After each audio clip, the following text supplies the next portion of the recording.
bah ça fait longtemps hein. Allez champion, c'est nous, bleu, blanc et rouge. Et salut l'équipe, c'est Samy pour Après Sport News. J'espère que vous avez la pêche, ça fait un petit moment qu'on n'a pas parlé ensemble. Parce qu'il y a un concours de circonstances, je vous raconte pas ma vie, on passe à autre chose. Aujourd'hui, on parle de mes 10 moments les plus... Non, pas 10, il y en a plus. Aujourd'hui, on parle des 10 moments qui m'ont intéressé, des 10 moments les plus forts en émotion de ce mondial de football. Je vais sûrement pas faire d'autres vidéos de football, parce que je suis un footique, je vais pas vous le cacher. Donc c'est la dernière avant 2022. D'abord, faut qu'on parle d'un truc. L'arbitrage vidéo a été plutôt propre. Selon moi, en début de compétition, j'ai entendu parler de l'arbitrage vidéo. Pour moi, ça aurait été la cause d'une aberration ou qu'un match se passe vraiment pas bien. Et par rapport à la NFL, il y a un peu eu trop de bavure. Je vous avoue, j'ai pas regardé tous les matchs, mais j'ai vu qu'il n'y avait pas eu d'aberration complète. Corrigez-moi si j'ai pas raison. Deuxième chose, selon moi, le Portugal et l'Espagne ont livré le meilleur match. Le deuxième meilleur match de tout ce mondial dès la première rencontre. Et Cristiano Ronaldo nous montre encore une fois pourquoi c'est lui le meilleur de toute la planète. Le Maroc, après 20 ans d'absolument rien, se qualifie en Coupe du Monde. Mais tout ce dont on peut se rappeler, c'est qu'ils ont dominé le Portugal, sauf qu'ils ont pas bien joué les 4 premières minutes et finissent à 1-0. Et qu'ils ont fait une super tête plongeante qui rentre direct dans le poteau avec un bon angle.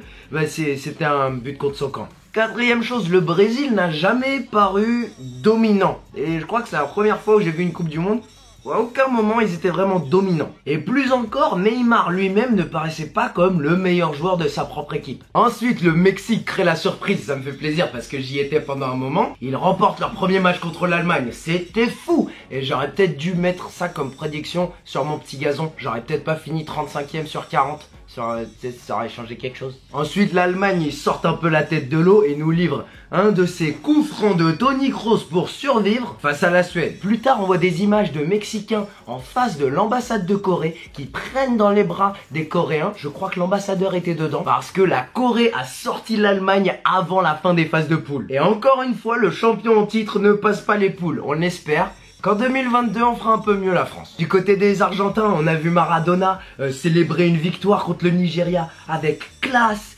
dignité. Il finit sa soirée tranquillement à l'hôpital aux urgences parce qu'il a fait une overdose. J'en ai déjà parlé à mes parents et à des gens un petit peu plus âgés. J'ai vraiment pas hâte de voir mes athlètes préférés, mes idoles, un petit peu dégringoler comme ça. Encore dans des pays hispanophones, la Colombie se fait battre par le Japon et on voit une image qui m'a donné chaud au cœur. On voit les Japonais, les fans du Japon qui nettoient les gradins avant d'aller célébrer.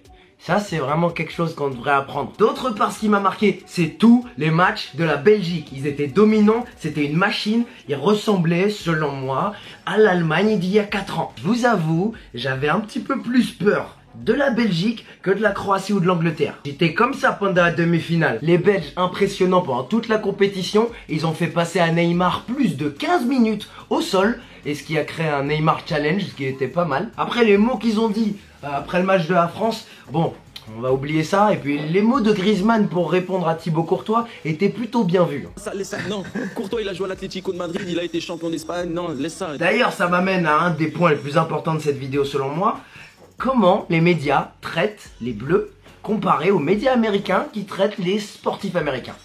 Faut qu'on parle. Je trouve que les médias français ont été géniaux avec ces jeunes athlètes et ils les ont laissés être les jeunes bleus qu'ils sont. Et pourquoi aux États-Unis c'est pas comme ça? Pourquoi aux États-Unis à chaque fois qu'un athlète dit quelque chose, c'est épié, chaque mot est analysé pour le retourner contre lui? C'est normal qu'ils en ont marre de parler aux médias. Alors qu'en France, quand tu laisses Adil Rami, Griezmann, Pogba être qui ils sont, ça donne un peu plus de jus aux médias. Ça me donne envie de voir les conférences de presse. Ça me donne envie de voir vos interviews. Alors qu'un athlète américain qui est extraverti, il va se faire bâcher par les médias, il va re-rentrer dans sa case, donner des réponses standards, et ensuite les médias américains se doutent et se plaignent que leurs chiffres tombent, qu'il y a moins d'audience. C'est normal, on veut pas regarder des réponses standards. Donc ça c'est un bon point pour la France. Maintenant, si vous êtes encore là pendant cette vidéo, je vais vous donner... Ok, je savais pas si je devais parler de ça. Je savais pas si je devais vous donner les infos que je vais vous communiquer. Mais je me suis rappelé, c'est ma chaîne, je fais ce que je veux. Dans le mondial, un certain site pour adultes a un petit peu étudié ces statistiques. C'est un des sites pour adultes les plus connus du monde.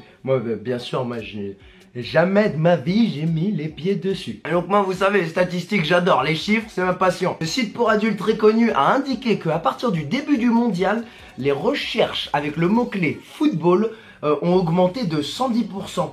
à partir du début de la Coupe du Monde. Vous êtes des malades les gars. Et encore plus, là où vous pouvez être vraiment fiers, les pays qui ont eu la plus grande chute de visites sur ce site, donc qui ont le plus mis de côté ces sites pour adultes pour profiter du football, sont le Sénégal, l'Iran, l'Islande et la Croatie. Croatie qui a fini en finale. Tandis que les 3 pays qui ont le moins ralenti leur consommation de ces sites pour adultes, l'Australie, la Russie et Cocorico les gars, bravo, c'est la France en 3e position. Bravo les gars, c'est moi. Hey, vous aussi vous êtes des champions. Bon, sans transition, après ces infos qui étaient plus ou moins utiles, ce qui m'a marqué, c'est la France. C'est beau ça, ce drapeau là. Ils nous ont fait rêver les Bleus pendant cette Coupe du Monde avec des sprints à 40 km/h de Kylian, une frappe qui a fait résonner le nom de Benjamin Pavard dans le monde entier, le but de Paul Pogba qui a enfin fait taire les médias alors que c'est pas du tout son job de marquer des buts, le fait que Giroud ne mette pas un seul tir cadré de la compétition, ça aussi il faut le relever, et le fait qu'on soit enfin après 20 ans champion du monde avec une équipe jeune qui a la tête sur les épaules